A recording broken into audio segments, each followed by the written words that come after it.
Hi, I'm Tom Burgess, and thank you for listening to the Weekly Wake Up, where we set off the alarm on what's really happening in this country. And what with the election going on, there's certainly no one knows what's happening. But anyway, today we're going to talk about taxation, but we're going to take a positive view. Tax has actually been described as the price of civilization. Anyway, I'm joined today by Satya. How are you doing, Satya? What have you got been up to? Hi, Tom. I'm really well. I've been very busy this week, but I'm glad to be here now. Are you? You're relaxed and ready to talk? Oh, yes. I'm very zen. We're glad to hear that. And also, here we have Janine. How's it going, Janine? Hello. Hi. Nice to be here. I'm never zen, so I can't even know what that means. Oh, well, never mind. But you've got plenty of things, comments and things ready to talk about. Yes, we've been trawling through lots of things and research this week. Oh, so well, there we hopefully go. And we're good to see Oliver all the way from the City of London, our representative of the corporate world. How are you doing, Oliver? My best. I'm not too bad, Tom. I'm very well. Good. Good. And how's things in the city? They're busy, very busy. Good. Glad to hear it. Well, that's the Weekly Wake Up team, and we're going to kick off. We're going to have a bit of an election special. What we're talking about today, talking a bit about the election, a couple of news items, and then we're going to look at our main topic area this week, which is around tax. Being election time, we thought we'd at least mention what's going on in the election. But Satya just wanted that you came across a particular article you wanted to share with us. Yeah, there was this piece of research that's been done on behalf of the Joseph Rowntree Foundation. And what they did, it was by Professor Matthew Goodwin of the University of Kent and Professor Oliver Heath of the Royal Holloway University of London. And this is one of the most comprehensive studies of low-income voter behaviour. And they looked at data over 30 years. And what they found is that actually low-income voters are coming out to vote in ever-increasing numbers. And also they are more likely to be the people who are not stuck to tribal allegiances to one party or the other. They are more likely to be the people who will actually change parties depending on what that party has to offer them. We were saying last week that this election has to be more than Brexit, and in fact it is more than Brexit. It could be a game changer. And so more and more people are actually looking at what will this actually mean for us? And what this research has found is that low-income voters are much more interested in what's going to happen to them. That sort of seems to be the obvious, really, doesn't it? What about other voter segments are not bothered about what's going to happen to them, are they saying, or is it particularly just more relevant with lower income? It's particularly looking at which way they're less tribal and that they can change their behaviour. And actually it's saying to parties, you all better be careful, because actually this isn't just about Brexit.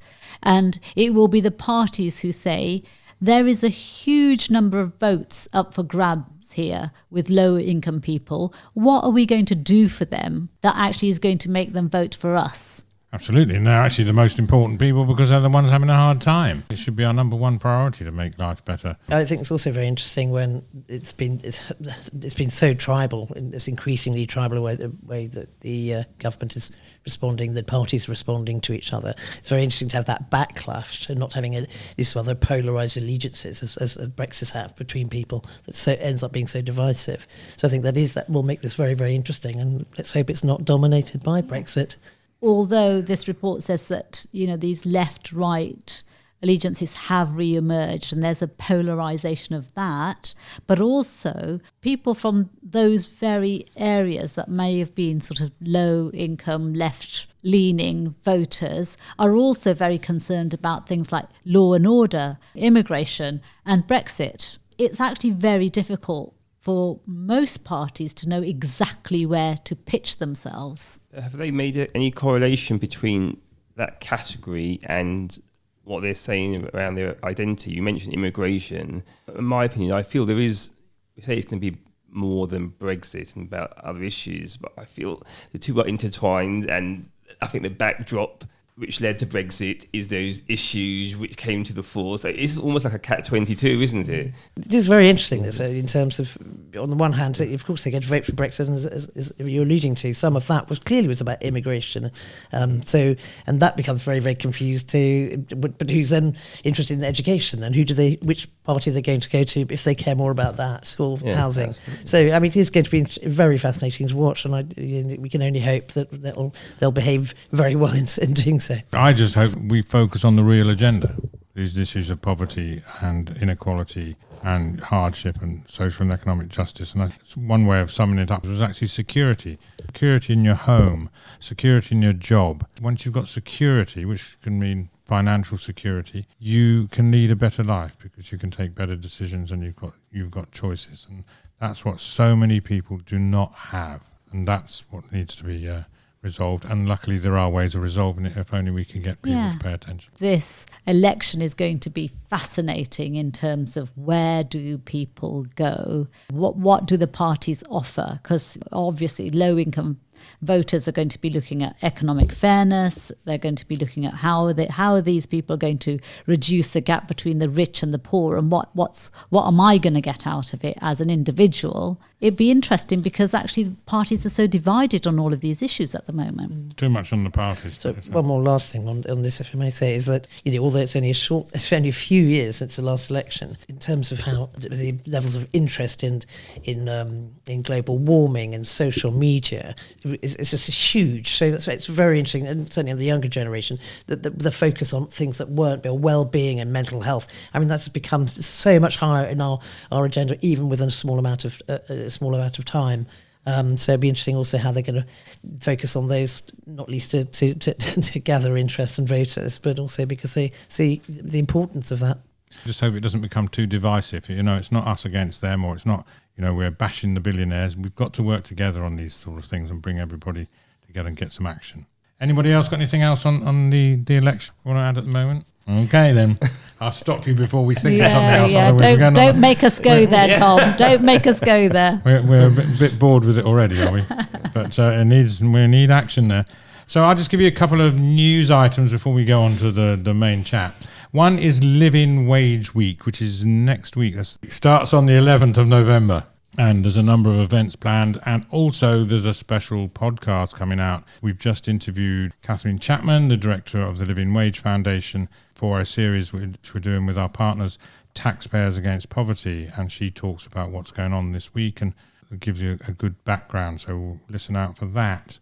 And we've also got the Profit for Purpose series with Julian Richer, so that'll be coming out soon. And I just wanted to mention an article in The Guardian which appeared this week. It's called Under the Wrecking Ball, Hundreds of Homeless Families Placed in Housing Slated for Demolition. And this is particularly interesting because it's actually regarding the work of our partners, Taxpayers Against Poverty, and particularly the Reverend Paul Nicholson, who lives in the area, who's been helping these homeless families. We've mentioned them before. They're in temporary accommodation and they're stuck in a regeneration gap where we've got Tottenham Hotspur's brand new stadium on one side and the White Hart Lane station on the other, and these apartment blocks in the middle. And they're all in temporary accommodation. People have been moved into these apartments. They don't know where they're going to go, when they're going to leave. So let me just give you a brief intro to that, because it actually talks about a picture of Tash Bonner there, who I actually met when I was with the Reverend Paul Nicholson up there. And Tottenham Hotspur had just finished their 62,000-seat stadium and starting on a surrounding property empire, including a 180-bed hotel and 579 apartments in 4 blocks. On the other side, TfL has transformed the decrepit White Hart Lane station with lifts and a new ticket hall fit for the stadium's increased capacity. In the middle, 297 residents on a condemned Love Lane estate are waiting to be rehoused to make way for a sweeping new scheme called High Road West, which will connect the station to the stadium and create 2,500 homes, including 750 or 30% at affordable rent, in quotes. That's the situation you get people in, and it's so insecure. And it's typical in a lot of areas which are sort of going through regeneration improvement schemes. How was that allowed to happen, Tom? The council could I stop don't that, understand. couldn't they? How was that allowed to happen? Actually, I don't know how. It just seems crazy, and Yeah. one-sided. It's frustrating. It's so one-sided. So the council should be putting pressure on that private company to at least provide some partial accommodation for it. But you can't have that. There's not enough homes available for a reasonable rent, and that's the thing, or social rent, or council homes, which would go a long way to resolving this. Just they put them in temporary accommodation, which these blocks are planned to be knocked down, breaking up communities, and we're not considering these people first. Well, it's like property before people It and is, profit before people. Because there's not enough affordable homes, but the fact is, I know there's an economics behind, they're about profit, and so it's not economical for them to provide affordable homes, and that's where the council could put some pressure in some way for them to do so. Shouldn't it be that when they do these big schemes, they say, okay, well, what's going to happen to the people? And you do sort that out first. Where are they going to go? Where are they going to be housed? Let's do that first before we even start to talk about what we're going to do about this scheme. And that should be the way, because you put people before everything. Yeah, I mean, that's exactly what we're saying. And we talked a lot about housing and affordable housing and that being a bit of a misnomer. But it's also, as we said, it's about breaking up communities, and so many reasons, not least economic ones. Having communities and people living together and it's a place for long times and building relationships and building communities. We know there are so many upsides to that. What could happen is that the council could buy the land and then make houses that are affordable without taking into account the cost of the land. Because as we've said before, 70% of the cost of a home is actually the cost of the land. Houses should be homes, not assets that we're trying to... I agree with that, but I do think, why should the council have a finite amount of resources? Private companies don't, and that there should be an obligation of them to actually work together to provide the funding for, or at least to buy that land together, rather than put the onus on the council, who we well know are very cash-strapped. Now, if you borrow money to buy land, you've actually still got an asset. I think also looking at times we want to look at actions and citing places, examples of where these are. The councils are doing very positive things. Something fairly recently in Kent, where they've taken over. They bought a local huge hotel. It wasn't really doing very well, so it was all gathered, and it was only for disparate families. So the families who separated who had formerly been living in different accommodation, different rents, who actually wanted to live together. It would be cheaper for them to live, but happier living together because they share their resources. They made them into apartments for them, and that's just about not particularly rocket science thinking, but a little bit of lateral thinking to use a building that's not doing very well or commercially viable, and then the council will then own that land. It'll have some value, but it's actually providing something for their local community who actually funds them. It becomes affordable for them, and you've got families living together, which is another thing we think is important. Let's now talk about the wonderful world of taxation. I think you were going to lead off on that, Janine. Well, it's a very, very complicated area, as we know, and a contentious one. I think what we'd like to do is also reframe the word tax, because of course it's always got these awful devilish kind of connotations to it. But actually, the best taxation is could be, and it's the best and most democratic way of society working. By contributing, and I think we'll talk about that later in terms of transparency. But to give a little bit of context here, the UK tax rate is amongst the highest in the world. Our income tax here, it's on income only, represents about 23% of the government's income.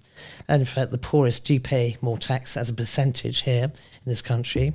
And most households are paying about 43% of incomes in various taxes, compared to the richest households, which are paying 8% less. Whilst there are lots of comments about how much percentage of the top 1% contributing about 28% to our economy from the income, there are various other complications with wealth and with taxes in their other different guises, which we'll talk about.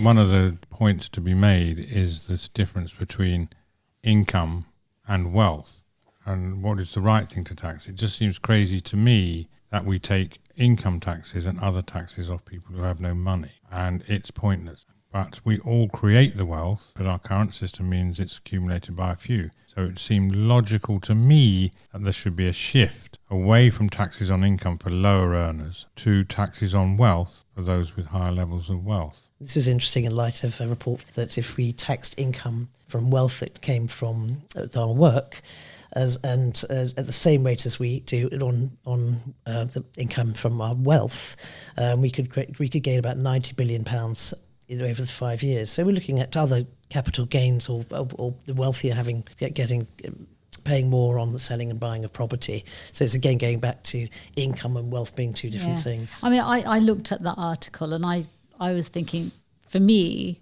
that it seems like the easiest way to start. We've got to start somewhere. It's got to be done. It's got to be changed. So we've got to start somewhere, because they talk about taking capital gains, whereas capital gains is taxed in a much, much lower rate than income tax. Yes, and off something you've sold Yeah. at very high rates. So Yes. it's usually the wealthier people have that. So So it becomes it's- kind of cyclical if they're not paying that, Yeah. but they'll continue to be wealthier. And in some cases, put property prices up. So Actually, just bringing that into parity as a starter is that 90 billion Over pounds. 5 that you're years, talking- It's a huge amount of money. And it can be done very easily and very quickly. It's a day And one people would action. understand it. It's an action that could be taken on day one, and it also has a wider appeal and it's fair and common sense. So it's it's only been done for political reasons to actually reduce it, and combined with those other taxes, also with dividends and things that you can take from a company at a lower tax rate than you are from from income, and it's just not fair. It wasn't that long ago, Tom, that actually we were doing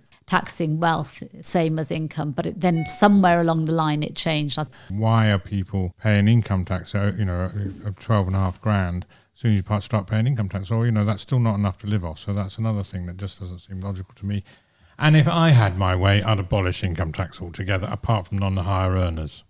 This is some calculations I did for my book. We could take 80% of people out of paying income tax, which would make a difference of 60 billion a year.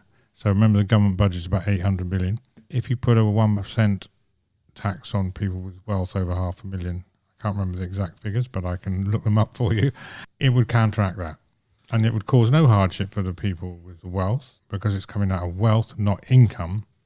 And it would make a huge boost to those that are previously paying income tax, and big injection into the economy. I think it is about how you do express that to people, because there's already so many things this week with very, very wealthy people saying if Labour gets in and there's higher taxes, that they're going to be leaving the country and will be going to tax havens. I think it's very important to stress what we mean by the difference between income and wealth. Yeah, and absolutely. sorry. And I think just on that wealth side, isn't there challenges around that definition of wealth? And I mean, I'm no tax expert by any means, far from it, but for me, income tax, and I might sound like an advocate here, is probably the easiest and most transparent way of taxing people, whereas wealth, there's quite a lot of definitions, and actually trying to identify the source of people's wealth isn't that a challenge? But you will no, okay, I'll take a word. People will say it is, right, but it's about 35% of wealth is property, about another 30% is like pensions, and the rest is like financial assets. So that could include a very expensive yacht, which you could shift somewhere else. Story in the papers about that wealthy people are lining up to leave the country. So advisors are advising them, well, fair enough, if you're going to leave the country, leave. I don't think a lot of it will happen, because people are really committed to the country. Their children are at school here, or they've got businesses here, they've obviously got property here, and they've got other things going on here. Yeah, So, I think for me the point is about not being seen to penalise people for wealth creation, but creating a society where they're actually helping create a fairer society. So that scaremongering around people leaving, I agree with you, Tom, is probably not going to happen. But I think if you create an environment where people think, you're just going to do a blanket approach to wealth creators, and if there are small and medium-sized businesses in the UK make up the bulk of our businesses here, actually, and some of them, a lot of them do struggle, actually, and if they have that approach or things like that, actually, you just need to be quite mindful. I know, I don't think you should penalise anybody for wealth creation. You shouldn't penalise anybody for having wealth, because I don't see it as penalising. I see it as the way that, we've all helped create the wealth, and therefore some of it needs to come back into society rather than being accumulated by a few who then decide how they want to do it.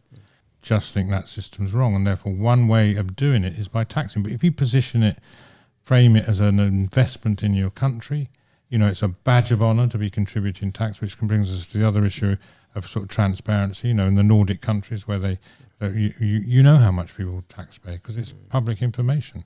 Those sort of things. I think what we're looking for is a simpler and fairer tax system. Simpler because everybody wants to know what they're being taxed for and where their money's going to go. And if people understand that, they're much more likely to be okay about paying it. People are patriotic. People do love this country. Yeah, I think, still. And we've talked earlier on about this hypothecated tax, didn't we? Which I think, to my mind, I think that was brought up at the previous election, and that is actually quite a good idea because it's very transparent. If it is pot of money ring fenced for instance, the health service, I think most people would be very encouraged about that because they know exactly, pound for pound where their money is going. Apparently, the civil service don't like it, and also it's less control. I actually think, times have moved on, and that's actually more important now because we've got to, in quotes, sell the idea to the wealthy that this is where the money is going, and please, reinvest in your health service by paying a 1% tax on your personal assets and things like that. Reinvest in your education system, in the infrastructure. Don't extract all the money and put it overseas. Yeah, I agree. And to your point, Oliver, I think you're right. We need to change the narrative around this. I think the way we talk about these things at the moment is, let's beat up rich people. We got to get their money. It's not fair. Actually, we got to change it in the way that Tom's talking about it, is to say, actually, paying more tax is more democratic. It's actually going to help all of us, including the people who are paying more tax. And also it will contribute to the wider issues that we're dealing with, such as climate change, creating a more sustainable society, a global society as such. And I think, as we talked about before, around the mindset of sort of the younger people, coming up, the millennials actually, the whole cultural shift mindset is changing absolutely, and corporations are forced to change. So tax is a way to help that process. I believe in fairness without it seeming like a woolly kind of issue. But I think it's also so much to do with disparity, and I've cited this before with Thomas Cook, that somehow you with that huge disparity between what somebody was earning actually not successfully again, and at the risk of 9,000 people's jobs. Of course, we should do something to make that illegal, and they should be more transparent. But actually, what is that a culture that has actually encouraged that sort of narcissism in a way and selfishness? But it's actually creating psychology and ideology and a sense of community that they're all contributing together. And we earlier were talking about Scandinavian countries. They're higher levels of taxation there, but they are transparent. They know exactly where they're going, and there's very tangible results in that, and it was also very levelling. There's evidence of equality every day. Yeah. And we should feel proud to contribute to something. It doesn't, but it's just taking away the fact that obviously people feel if they want to make more and more money, they are equally as disenfranchised as the country as people at the poor end because they don't want to help. But the current tax system is allowing it to go on. Because reading this article, I couldn't believe how much money we could raise as a country just by doing that, taxing wealth in the same way as we tax income. And why hasn't it been done already? You mean taxing capital gains? Yeah, exactly. No one has a political will to do so. We can't go past a discussion on taxation without talking about tax avoidance and tax havens. I'm advisor to Tax Justice UK, which is part of Tax Justice Network, which campaigns relentlessly to change the international regulations to stop tax avoidance completely. And I think a lot of that is actually to do with global cooperation. But more and more countries are trying this race to the bottom by reducing corporation tax. This is not working. Isn't it right that the UK's got more tax havens than any other country in the world? Well, it is actually, yes. And once again, I've got the data in front of me, but if you count the UK dependencies, the UK is the biggest tax haven, and it's absolutely crazy. And once again, we're losing so much money, which is going overseas. It's still going on, but there's a shift in the mood, and we'll hear more about this on our Julian Richer interview, which is coming up, because he talks about this. Time is now. It's very much this moment that people are realising that this is happening. A few years back, bragged that I'm putting my money in the Cayman Islands or whatever, but now they won't. They're still doing it to a certain extent, particularly after the Panama Papers and all this, it's highlighted it. So that's a positive thing, but we're still not getting the international cooperation and even the national initiative here. But I agree with you. I can feel the change in the mood. If you read what's going on in the papers, you hear the debates and the discussions going on. We do not have appetite for this anymore, and we want to stop it. And I think there is a growing sense that things have to now change. There's a new book out by Gabriel Zuckman, who used to work at the LSE, and he is now at University of California in Berkeley. And actually, there's a great interview with him on Taxcast, podcast from the Tax Justice Network, and we'll be actually putting some of that out on the Real Agenda Network shortly. But his book, Triumph of Injustice, How the Rich Dodge Taxes and How to Make Them Pay. Oh, I know what we want to do. Just before you all fall asleep.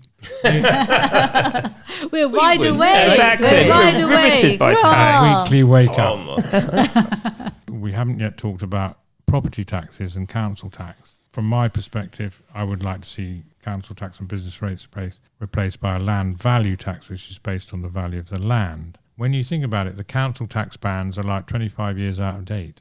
And now the average house price is actually in the top band rate, whereas when it started, it was like right near the bottom. So one thing we can do is change the council tax bands to take into account the higher value property. We should take tenants out of paying council tax because it always used to be just the landowners, because that's where the value of the land is, and therefore it should be the landowners that should pay and not tenants, and that would make a big difference. And that also applies to business rates, because we were talking earlier about business rates in the high street and how much an impact that's having on some retailers. We've read about constantly the business rates have been raised so much, and hence we look down our high streets and there's so many shops that are closed, and the independents aren't being able to set up because it's too cost inhibitive, or people have had to close down businesses because they can't afford to pay the business rates, or there's no sort of levy on the landlord's demands in terms of, and that just seems counter to any capitalist or the caring capitalist society. That's a business model is to encourage people to create wealth and create jobs and create businesses, but it also impacts on our local high streets, and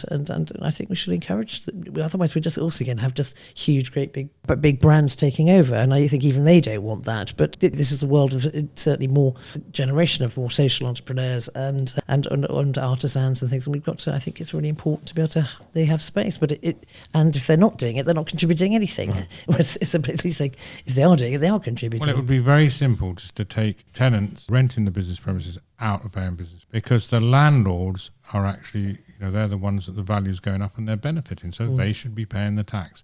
It would make a huge difference. Yeah. Well, changing the council tax system would really help. This article is saying that got about 2 million households who struggle to pay council tax and then are taken to court and get into debt, and it just goes round the same cycle. And most of those are low-income families that are in low-paid jobs. Why aren't we solving this?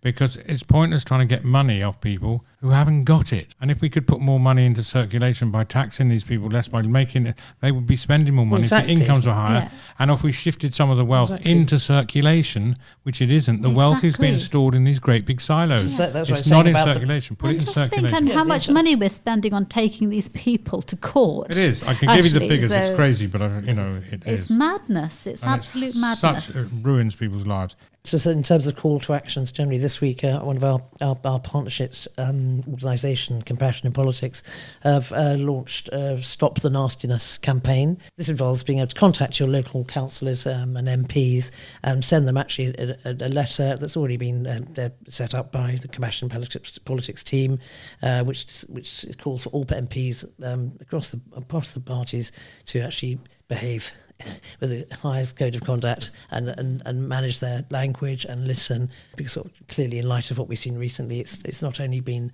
demoralising and undignified to watch, it's just also slightly worrying that our politicians are actually using such inflammatory language that in itself causes problems. So if anyone could please go to the Compassion Politics website and to look at this, and just need to join up, cost nothing, and make your mark. There are a number of campaigning groups that people could be interested in, like Tax Justice UK, which I already mentioned, the Equality Trust, Compass, which campaigns for a good society, Taxpayers Against Poverty, and many more actually that are campaigning on these fronts. The Fair Tax Mark, which tries to get a fair tax to companies to pay their taxes fairly and certifies companies that do that. The tax system is currently unfair. The tax system helps make lives better for everybody. That's what it should be doing, and at the moment it needs urgent sorting. attention. Needs sorting. I was just going to say, I think the new Speaker of the House is going to sort out the politicians, isn't he? Well, That's what he was saying. Yes, yeah. No, was he gonna- does- I mean, it's he a- was going to stop bad behaviour and bad language in the house and bring it back tragic it's to... come to this, though, actually. I think that's Well, incredible. as I've said before, that the fact you need organisations like Compassion in Politics, so there, it's just that we have to dictate people to people, or These ask are people supposed to to be be kind. intelligent people, aren't they? Yes, but if you're looking at them as representatives of you, and certainly the younger generation, they must be feeling, well, what heroes, what people with integrity do you have, or articulate people, or people who actually listen or have dialogue.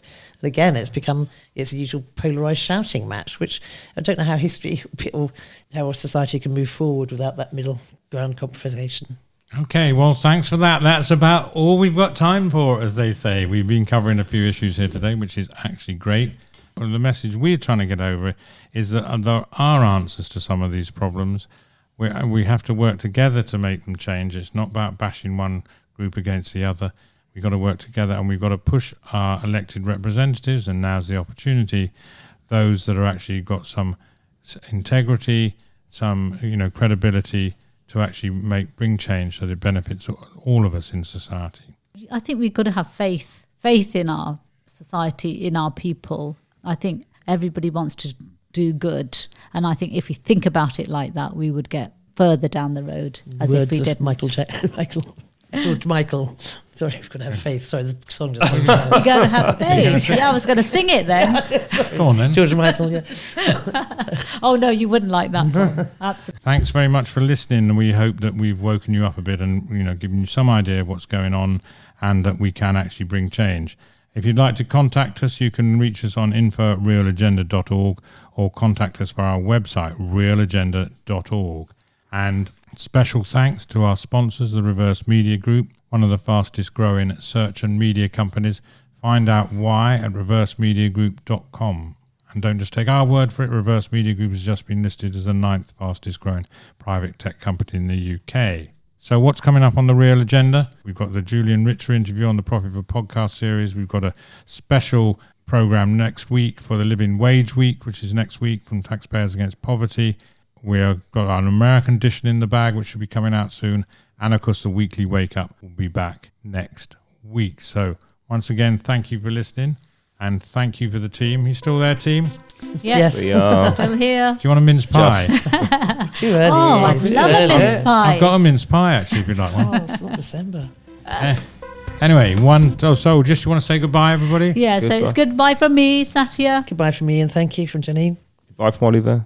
And there we go. So one thing is certain, as we've said, people want to see change to a more compassionate and just society, as well as more courageous politicians prepared to do the right thing for people over party. It's urgent, and it's up to us to make it happen. You can start by voting. That's the Real Agenda. I'm Tom Burgess. Thank you for listening, and we look forward to talking to you again soon.